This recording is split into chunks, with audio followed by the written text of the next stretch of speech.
Son las 7:11 de la mañana. Gracias por acompañarnos en la señal de éxito. Saben que llegamos desde Caracas a todo el país a través de nuestras emisoras, de nuestro circuito. Transmitimos a través del canal 990 de Simple TV, también a través de mundour.com y de nuestras aplicaciones en video. Ya lo revisamos en titulares y ha sido noticia desde entonces y sigue siéndolo. Lo ocurrido el viernes pasado se vivió en el Salón Oval de la Casa Blanca alguien la puede llamar perfectamente una crisis diplomática del más alto nivel, cuando el presidente Trump y su vicepresidente J.D. Vance confrontaron, si me permite el término, emboscaron en vivo frente a los medios de comunicación al presidente de Ucrania, Volodymyr Zelensky, cuando además todo parecía estar dispuesto para firmar un acuerdo por las tierras raras en Ucrania, que dirá paso además a un acuerdo del cese al fuego, del fin de la guerra, luego de 3 años ya en ese país. Luego de ese incidente, Zelensky recibió el fin de semana el respaldo de los países miembros de la Unión Europea, pero sorprendió que el presidente ucraniano el martes anunciaba estar dispuesto a través de una carta a trabajar por un acuerdo de paz con Rusia bajo el liderazgo de Trump, y el mismo presidente de los Estados Unidos, y lo comentamos ayer durante su discurso ante el Congreso, anunciaba que había recibido efectivamente una carta de Zelensky y voy a citar lo dicho por Trump. Hoy temprano recibí una carta importante del presidente Zelensky de Ucrania. La carta dice: Ucrania está lista para sentarse a la mesa de negociaciones lo antes posible para acercar una paz duradera. Hasta allí la cita textual.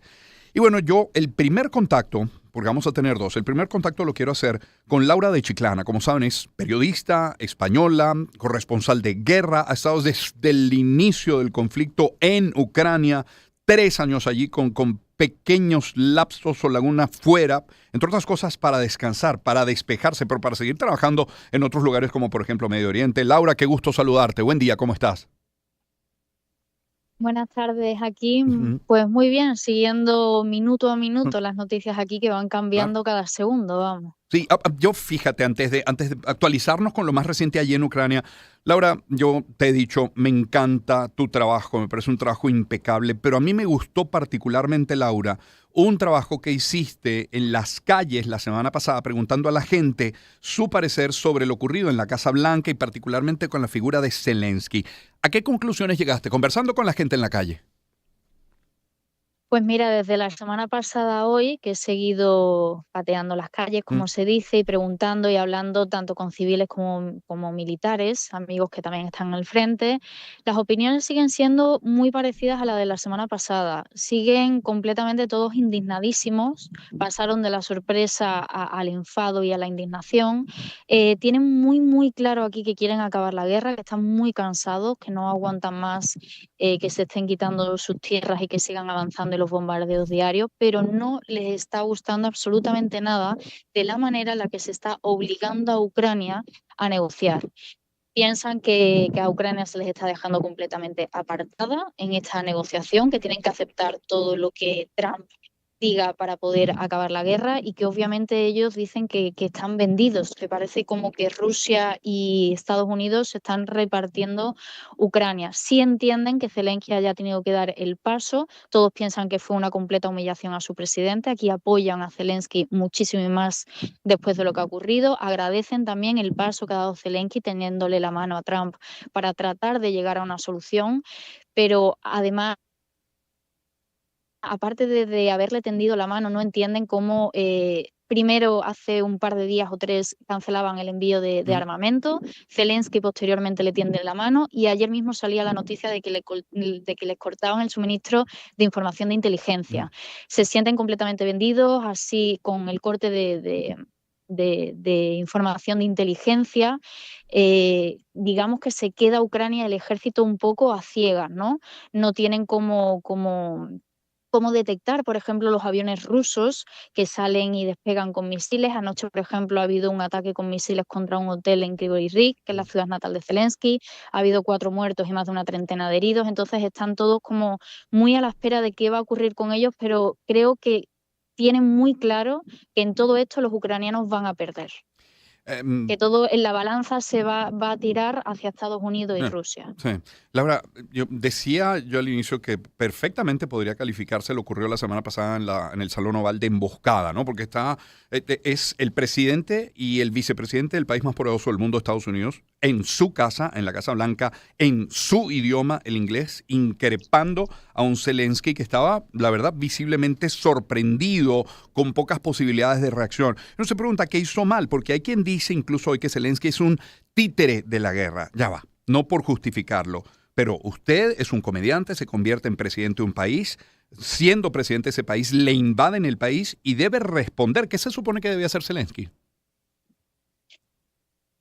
A ver, lo que ocurrió en la Casa Blanca fue completamente indignante, no hay precedentes al respecto, ya no solo con la figura de Zelensky, sino también con sus vestimentas, que es algo muy indignante. El periodista que, por ejemplo, le hizo la pregunta, como buen periodista, debería de haberse informado el por qué Zelensky iba vestido así, que creo Así que ya es. lo sabe todo el mundo, además de quién era esa camiseta, quién se la había diseñado, Ujú, que es un niño ucraniano.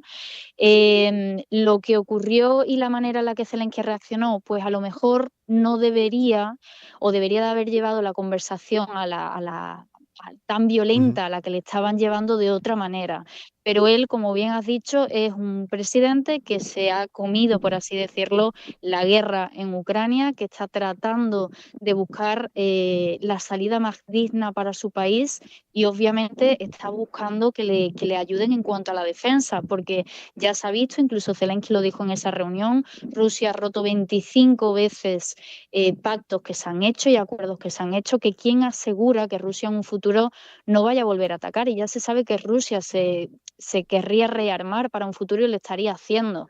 Por ejemplo, en la región de Lugansk, ocupada por los rusos, están como entrenando a más de 60.000 niños menores de edad para una guerra futura. O sea, son cifras muy Mm, fuertes y lo único que Zelensky trató es de buscar una salida digna para su país, que es el que lleva sufriendo los bombardeos y las muertes, no solo desde hace 3 años, mm. sino desde el 2014, cuando empezó todo. Por cierto que con respecto a la franela se da todo un debate paralelo y no es menor cuando los periodistas increpan a la Casa Blanca y le dicen, ya va, si hablamos de franelas, como viste Elon Musk con franelas y con gorras y con su hijo pequeño formando parte de incluso de ruedas de prensa. Una última pregunta, Laura, y por razones de tiempo sé que estás complicada, pero ¿se espera que Zelensky renuncie? ¿De eso se habla en Ucrania? ¿Sería bien visto? ¿Lo aceptaría el pueblo? ¿Qué dicen las leyes de hecho ucranianas? Un país en guerra y bajo asedio. La podrían convocar elecciones hasta 6 meses después de que se acabase la guerra. Una vez que acabase la guerra, 6 meses después se podría. Aquí se habla que Zelensky, obviamente, una vez acabados esos 6 meses posteriores a la guerra, no volvería a tratar a ser presidente ni nada porque está cansado. Creo que su aspecto físico se comparan las imágenes de antes de la guerra y ahora son bestiales y drástico el cambio completamente. Está muy agotado y creo que sería muy complicado que él volviese a tratar a tomar la presidencia. Aquí se habla que querría retirarse y poder descansar un poco de todo esto. No se sabe exactamente qué va a pasar. Está claro que lo que quiere Estados Unidos, bueno, Trump y Putin, es quitarse a Zelensky del medio. Es como la gota que encordia en este vaso, por Sí. así decirlo. Pero aquí lo que se habla es eso, que Zelensky obviamente está muy cansado y que seguramente lo que haga será retirarse una vez que todo esto acabe. Claro, lógicamente. Y tú también necesitarás de un buen descanso, Laura. Gracias por acompañarnos, Laura, desde allí, desde Ucrania. Muchísimas gracias a Un ustedes. gusto, feliz día y siempre recomendar la cuenta de Laura. Laura Chiclana, ella es Laura de Chiclana, su cuenta es Laura Chiclana, todo pegado, no hay punto, no hay guión. Tenemos en línea también, de hecho, vía Zoom, tenemos a Guillermo Ospino Morales. Él es Master International Security, Universidad de Sussex, Magíster en Estudios Políticos Internacionales de la Universidad del Rosario, director académico del Centro de Estudios Estratégicos de Relaciones Internacionales en Buenos Aires, en Argentina. Es claramente además docente universitario. Guillermo, muy buen día. ¿Cómo le va? ¿Cómo está? Muy buenos días, Román. Un gusto estar contigo y muchas gracias por la invitación. Muy amable. Bueno, visto lo que hemos visto en las últimas semanas, pero particularmente en los últimos días desde la semana pasada, ¿cuáles ve como escenarios posibles para el conflicto en Ucrania?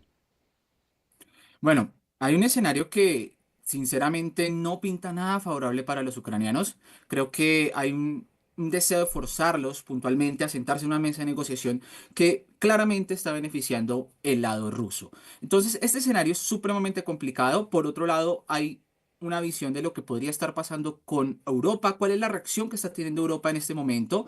Es decir, Europa en este momento se convierte tal vez en el único sostén que puede tener Ucrania sin ser aún suficiente, pero digamos, este es el escenario, digamos, por dos puntos. Uno, la presión que está haciendo Estados Unidos para hacer sentar a Ucrania en unas condiciones que son supremamente desfavorables y el esfuerzo que está haciendo Europa para tratar de alivianar o solventar un poco esa situación. Eso es como un punto importante. Por supuesto, hay muchas derivaciones que están ocurriendo ahí, pero en este punto, digamos, el panorama en términos militares, en términos diplomáticos y en términos de negociaciones, sí se observan muy complicadas para Ucrania, para, digamos, salvaguardar esos intereses que siempre tuvo, que es, por ejemplo, recuperar parte de sus territorios, Ujú. tener unas garantías de seguridad y, por supuesto, el tema o el meollo del asunto que era el acceso a la OTAN. Hoy estamos hablando de una Ucrania en ruinas, Guillermo, estamos hablando de una Ucrania que ha perdido parte de su territorio, que desde Estados Unidos dicen es poco probable, no es realista pensar en que lo vaya a recuperar, aquello que tenían antes de la guerra. Estamos hablando de una Ucrania que ahora empeña, por decirlo de alguna manera, sus tierras raras, que algunos impiden o obstaculizan al menos su entrada en la OTAN. ¿Cuál es la mejor posición en la que podría quedar Ucrania en caso de llegar a un acuerdo de alto al fuego de la guerra? Bueno, básicamente y en resumen es seguridad. Este es el punto más importante para Ucrania porque un poco lo que escuchábamos con Laura tiene que ver es la preocupación fundamental. Con Zelensky o sin Zelensky, la preocupación fundamental del pueblo ucraniano es qué garantiza que no ocurra una nueva invasión. Y esa es tal vez la preocupación más grande a la hora de hacer concesiones a Rusia en esta negociación que está planteando los Estados Unidos, ¿sí? Y que le preocupa también a Europa, ¿sí? ¿Qué garantiza que no vuelva a ocurrir un nuevo avance? Ujú. ¿Sí?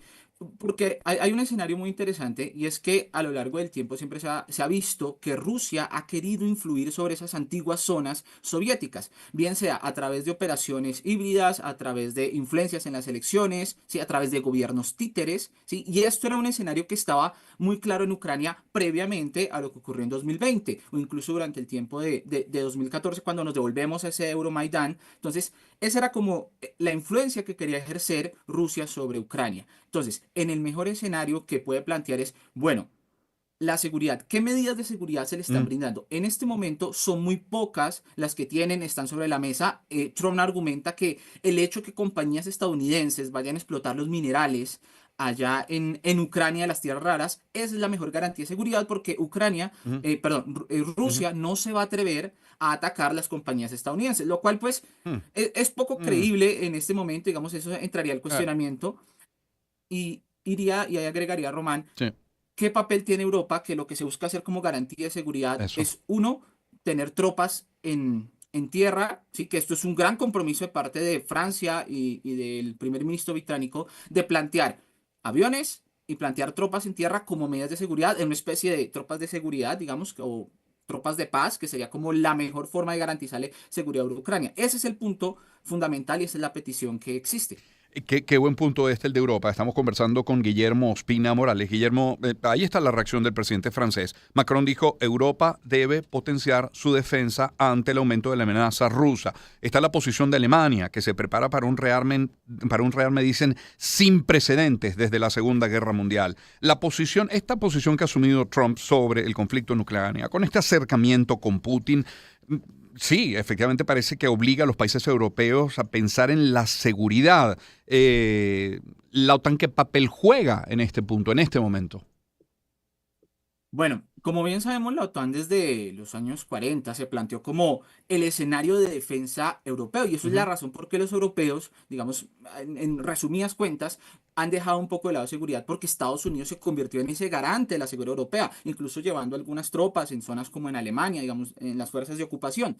La OTAN era el mecanismo de defensa de Europa básicamente, pero hoy en día el escenario se está planteando y es la OTAN depende en gran medida de Estados Unidos. Trump durante mucho tiempo había presionado a los países europeos diciendo, ustedes no cooperan. Bueno, aquí tenemos el escenario, es que los países europeos van a tener realmente un compromiso, pero ¿cuáles son las razones de ese compromiso para la seguridad? Y es que se está presentando lo que dijo ayer Macron, fue supremamente interesante porque plantea a Rusia como una amenaza Ujú, existencial a ujú, Europa y como amenaza existencial exige medidas extremas para poder defenderse. Emmanuel Macron por primera vez plantea el arsenal nuclear ujú. como una posibilidad de la defensa para los países europeos. Esto es un escenario que antes no se ha visto y que seguramente vamos a ver cuál es el compromiso de los demás países en un rearmamento, pero es supremamente interesante porque estamos, pareciera, y no quisiera como tampoco sonar alarmista, pero sí es un escenario muy militarista, un escenario en la reinversión, sobre todo en contextos de crisis económica y demás, en sectores militares, ¿sí? Y esto va a ser como lo que va a marcar fundamentalmente a países que también tienen ciertas demandas sociales y que han tenido reformas y que han tenido protestas en años anteriores, pero hoy la seguridad se convierte en una prioridad para los europeos y creo que esto es algo muy interesante lo que se dijo el día de ayer porque no hay un antecedente que esté así y Francia y principalmente Emmanuel Macron se está convirtiendo en la cara visible de esa defensa europea que dice lo siguiente y es, tenemos que pensar un escenario de seguridad sin Estados Unidos e incluso contemplar la posibilidad de que Estados Unidos se retire de la OTAN. O sea, ya imaginamos, Román, el tipo de escenario tan impensado que existiría en este momento, pero Mm. digamos, con esta política de Donald Trump, casi que no se puede confiar porque prácticamente el estilo transaccional de Donald Trump, de sacar el mejor Sí, beneficio, porque algo que quiero agregar, Román, si sí, me permites, es que Trump le habla mucho a su claro, público claro, interior. Muchas de claro. las razones son para el público que votó por él, para la gente que votó por él, y esas decisiones a veces, y esto es parte, él no ha pensado en las repercusiones internacionales que tiene, sobre todo en el tema de tarifas, en dejar a sus aliados indefensos, ¿sí? En atacar a sus socios comerciales. Creo que hay un impacto que seguramente en el corto plazo él se ve beneficiado, pero puede dañar mucho la imagen de los Estados Unidos. Vaya qué cambio que ha tenido la geopolítica con la llegada de Donald Trump, ¿no? Esta alianza, este acercamiento con Putin por una parte, decir, bueno, a partir de la buena fe de que no, la verdad que si se llega a un acuerdo, yo no creo que él retome la guerra, pero por otra parte atacar como ha atacado personalmente a Zelensky, pero a través de él al pueblo ucraniano. Muchísimas gracias, Guillermo, por este tiempo esta mañana, muy gentil. A ti, Román, muchas gracias por la invitación. Un gusto y feliz día. Guillermo Ospina Morales tiene maestría en Seguridad Internacional por la Universidad de Sussex, magíster en Estudios Políticos Internacionales por la Universidad del Rosario, director académico del Centro de Estudios Estratégicos de Relaciones Internacionales en Buenos Aires, Argentina. Es además docente universitario. Antes escucharon a Laura de Chiclana, periodista, corresponsal de Guerra Española en Ucrania precisamente. Son ahora las 7:28 minutos de la mañana. Permítame compartir algunos mensajes publicitarios y luego escuchar algo de música. Haremos una pausa y luego el tema será el desafío o los desafíos de los pensionados en Venezuela para este año 2025, planteada como está la situación económica en nuestro país, económica, social, política, pero económica y social particularmente.